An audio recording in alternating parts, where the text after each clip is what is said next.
Salut, c'est Seb. Alors aujourd'hui on est le 22 mars, c'est important parce que je ne sais pas à quel moment tu regarderas cette vidéo et peut-être que ce que je vais te présenter, te dire dans cette vidéo sera certainement caduque dans quelques heures, voire même dans quelques jours. Aussi je t'invite à vérifier dans la description, on mettra la description un jour, une fois par jour, avec l'évolution de la situation en Thaïlande parce que évidemment tout ce qui se passe en ce moment fait évoluer rapidement les règles.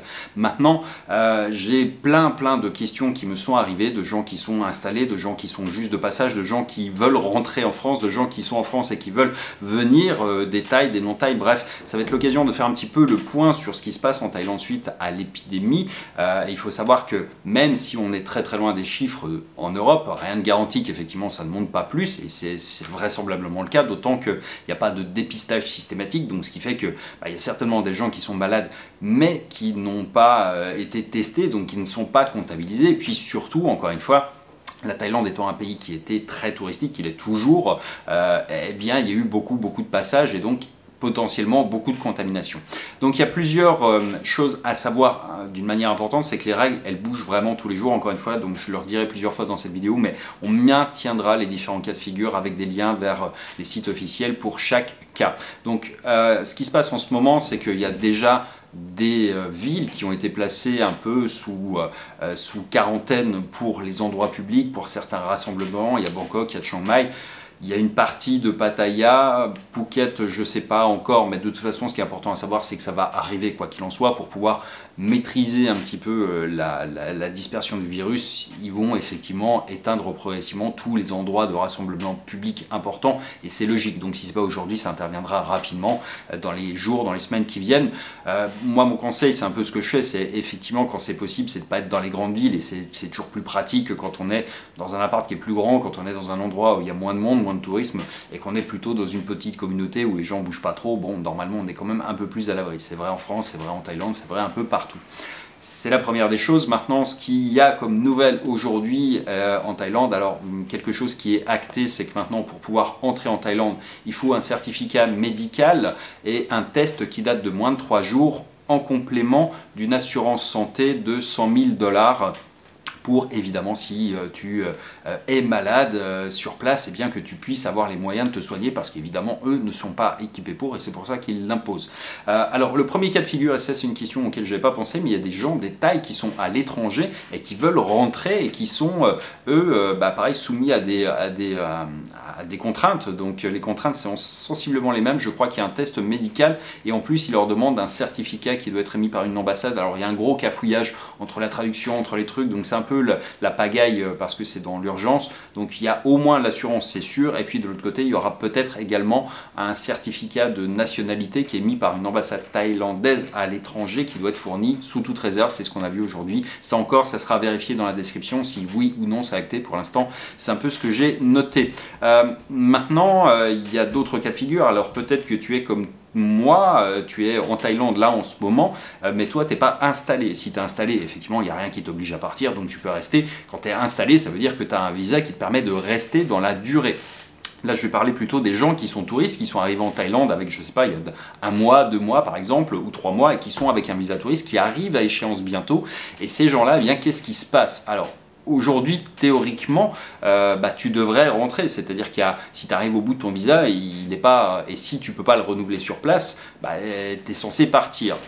Aujourd'hui, la règle, c'est ça. Maintenant, effectivement, il y a un double problème. Le premier, c'est qu'il y a énormément de compagnies aériennes qui ont annulé les vols. Il y a les ambassades françaises qui sont, pour l'instant, au moment où j'enregistre là aussi, temporairement fermées, qui ne s'occupent pas de ces problématiques-là. Donc, il n'y a pas forcément de solution. Et les Thaïs envisagent, je dis envisagent parce que, encore une fois, ça a été évoqué, mais il n'y a rien qui est acté. Je n'ai pas de témoignage de gens qui m'en ont parlé ou qui m'en ont fait un retour, que exceptionnellement l'administration thaï pouvait étendre la durée de ton visa. Mettons que tu as un visa touristique de 2 mois, tu pourrais le renouveler là, donc ok, tu le renouvelles, ou alors si tu as déjà passé un renouvellement et que tu ne peux pas le renouveler, qu'est-ce qui se passe? Eh bien là, peut-être qu'ils feront cet effort, je dis peut-être. Encore une fois, j'inviterai à vérifier dans la description si on a des infos qui vont dans ce sens-là, et si tu en as, tu peux les laisser en commentaire. Pour l'instant, il n'y a rien d'officiel à ma connaissance, encore une fois.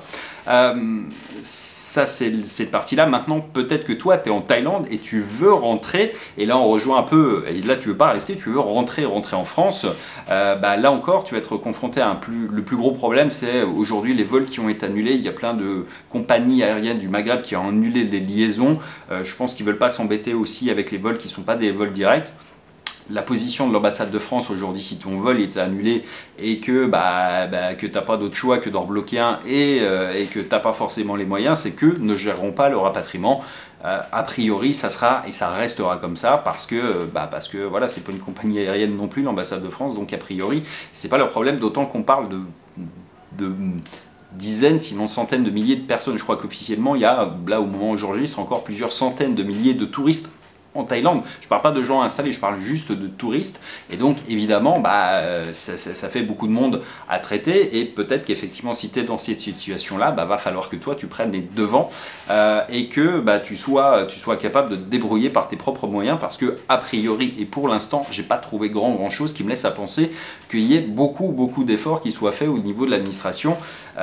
Et encore une fois, l'État, ils vont pas régler le problème parce que c'est pas leur. L'ambassade de France, elle s'en lave les mains en disant que si ton vol était annulé, c'est à la compagnie aérienne de gérer ce problème-là, pas à eux, ce qui n'est pas totalement faux. Maintenant, si la compagnie aérienne refuse de t'embarquer ou que tu fais une escale, par exemple, il y a un risque effectivement qui te demande des certifs, des trucs, donc c'est là encore un peu le flou. Là encore, si tu as des infos, n'hésite pas à les partager dans les commentaires. Idem, on mettra toute la mise à jour en description. Une autre question qui est un petit peu corrélaire en fait, c'est les gens qui ont une correspondance. J'ai eu cette question-là et effectivement la question se pose. Mettons que tu sois en Australie et que tu veuilles rentrer en Europe, tu as une correspondance à Bangkok, comment ça marche ? Alors pour ce que moi j'en ai vu, c'est que à la descente de l'avion, alors je te parle pas de tous les aéroports, j'ai vu à Dong Mang, je ne peux pas te dire à Suvarnabhumi, mais à Dong Mang par exemple, le contrôle de sécurité, de santé, il est fait juste avant que tu embarques vers la correspondance. Donc ça voudrait dire que théoriquement, et là encore on n'a pas forcément d'infos sur le truc, et là encore il y a une espèce de flou sur le truc, mais il vaudrait quand même mieux que tu aies un certif médical de moins de 3 jours et une assurance santé. Assurance santé, théoriquement tu dois l'avoir avec même ta carte bleue, ça doit pouvoir passer, donc vérifie ces éléments-là. Si tu as des infos, si tu as pu passer, toi, si tu as pris une correspondance et que tu as pu... Alors pas forcément il y a 3 semaines, tu vois, il faut que ça soit, je sais pas, aujourd'hui 22, 21, mais encore une fois, ça bouge tous les jours, donc il faut suivre un petit peu ça, mais en théorie, de ce que j'ai lu, de ce que j'ai vu et de ce qu'on m'a rapporté, effectivement, il faudrait que tu considères que si tu as une correspondance à partir du 22 mars, il faudrait que tu aies en ta possession un certif médical qui dit que tu n'es pas malade, même pour passer ta correspondance. Encore une fois, ça prendre avec des pincettes comme tout le reste, dans le sens où il n'y a rien qui est écrit forcément nulle part au moment où j'enregistre. Mais encore une fois, la description sera mise à jour parce que les sources ne sont pas forcément en temps réel et puis voilà, les communiqués officiels ne sont pas toujours disponibles non plus. Maintenant, j'ai eu la question également de gens qui étaient bloqués en France et qui veulent venir ici en Thaïlande. Alors c'est une très mauvaise idée pour plein de raisons, parce que déjà le pays français est sous confinement.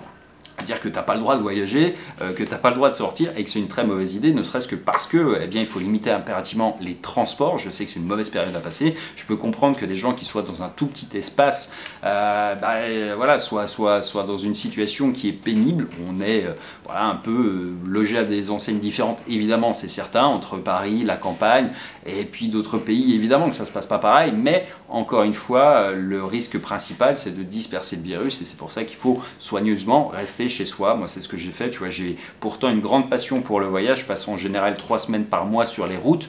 Là, j'ai arrêté et j'ai prévu de ne pas bouger pendant les 3 prochains mois qui arrivent. Ça ne veut pas dire que je vais rester forcément cloîtré chez moi non plus, mais pour l'instant, je limite moi aussi volontairement mes déplacements, même en préventif. Donc, quand je sors, j'ai le masque et puis j'utilise les gels hydroalcooliques et puis je me lave les mains et puis je fais un petit peu ce pourquoi tous les gens qui ont émis des directives vont tous dans le même sens, quoi. Voilà, donc le masque c'est important, tu peux en fabriquer en Asie, à certains endroits, au Vietnam où j'étais il n'y a pas très longtemps, eux ils les fabriquaient quand il n'y en avait pas assez. Alors c'est pas le truc maximum de sécurité, mais ça fait déjà toujours un petit filtre et c'est mieux que pas. Enfin, c'est la position des Vietnamiens à certains endroits, elle se défend. Et puis surtout, si toi tu es malade, ça évitera surtout que tu contamines un peu les autres malgré tout.